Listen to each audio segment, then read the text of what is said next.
ডাকা 12 ঘন্টার বন্ধে কিছুটা প্রভাব পড়েছে ঝাড়গ্রাম জেলায় বেসরকারি বাস বেশিরভাগই বন্ধ। হাতে গোনা কিছু বাস চলছে। সরকারি বাস চললেও তা যথেষ্ট নয়। পাশাপাশি ঝামেলা এড়াতে লোকজন সেভাবে বাইরে বেরোয়নি, ফলে রাস্তাঘাট ফাঁকা। অপরদিকে বন্ধের বিরোধিতায় গোপীবল্লভপুর সহ বেশ কিছু এলাকায় তৃণমূলের তরফে পাল্টা প্রচার করা হচ্ছে। গোপীবল্লভপুর দোকানপাটও বেশ কিছু খোলা। বেসরকারি বাস চললেও তবে তা হাতে গোনা। রাস্তায় পুলিশ মোতায়েন আছে চোখে পড়ার মতো। বন্ধ সমর্থকরা রাস্তা আটকালে পুলিশ সাথে সাথে রাস্তা খালি করে দিচ্ছে। সরকারি বাস যাতে কোথাও না আটকায় সে ব্যবস্থা নিচ্ছে পুলিশ। ট্রেন চলাচল স্বাভাবিক, তবে আর 5টা দিনের মতো রাস্তায় লোক সংখ্যা একদমই কম।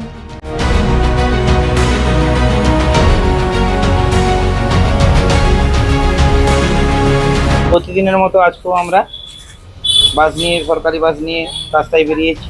এখনো পর্যন্ত পুলিশ প্রশাসন আমাদের সঙ্গে আছে। যেখানে যা আমরা রাস্তায় জাম্পে বা অবরোধে পড়েছি, পুলিশ এসে সাহায্য করেছে। আমরা বাস নিয়ে এখন ঝাড়গ্রাম, বেলপাহাড়ি থেকে ঝাড়গ্রাম এলাম। লোক তবে রাস্তায় খুবই কম, জনসাধারণ খুবই কম, লোক নেই বললেই চলে। রাস্তাঘাট প্রায় বন্ধ, যখন সব বন্ধ আর গাড়িতে একটাই আসলো, কলকাতা, বেলপাহাড়ি কলকাতা। বাস কি সেরকম চলছে না, বাস চলে না। কতটা সমস্যা সমস্যা তো সকাল থেকে তো সব লোক দাঁড়িয়ে আছে, কিন্তু বাস নেই। সরকারি বাস ছাড়া কোনো বাস সরকারি বাস তো একটাই আসলো, বেলপাহাড়ি থেকে যেখানে বাস চলে 100 পিস, সেখানে দেওয়া যাবে না।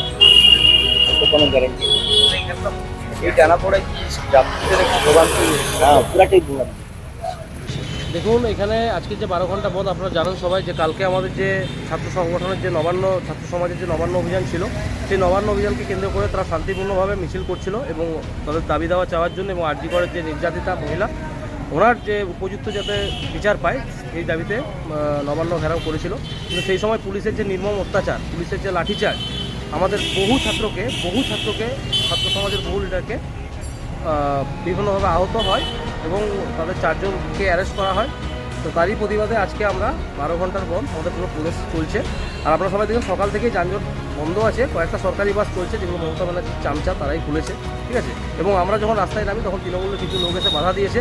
মানুষ কিন্তু স্বতঃস্ফূর্তভাবে বন্ধটাকে মেনে নিয়েছে, কারণ সবার বাড়িতেই আজকে কন্যা রয়েছে, সবার বাড়িতেই মা রয়েছে, বোন রয়েছে। তারা সবাই জানে যে পুরো পশ্চিমবঙ্গ জুড়ে যেভাবে অরাজকতা চলছে এবং নারী নির্যাতন চলছে, তার প্রতিবাদে এই বন্ধ। বিজেপি সচরাচর বন্ধ রাখে না, আমরা বন্ধের পক্ষে নয়, কিন্তু বাধ্য হয়ে মানুষের যে একটা চিৎকার, মানুষের যে আর্তনাদ, সেটা আর আমরা মেনে নিতে পারছি না পশ্চিমবঙ্গবাসীরা। এবং ভারতীয় জনতা পার্টি এর জন্যই আজকে 12 ঘন্টা শান্তিপূর্ণ বন্ধ রেখেছে।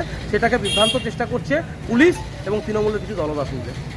এবং সরকারি দপ্তরকে আমরা বারংবার গিয়ে রিকোয়েস্ট করছি যে আপনারা এটা বন্ধ রাখুন, কিন্তু উপর থেকে নাকি মমতা ব্যানার্জির নির্দেশিকা রয়েছে। কালকে আলাপন ব্যানার্জি পরশুসচিব, তিনি নির্দেশিকা দিয়েছেন নাকি ওনার যে সার্ভিস বুকে নাকি নাম উঠে যাবে, এই ভয়ে তারা আসছেন। কিন্তু মন থেকে কেউ এই বন্ধটাকে সবাই মন থেকে স্বীকার করছে, মন থেকে কেউ আজকে আসার জন্য আগ্রহী নয়। আপনার নাম?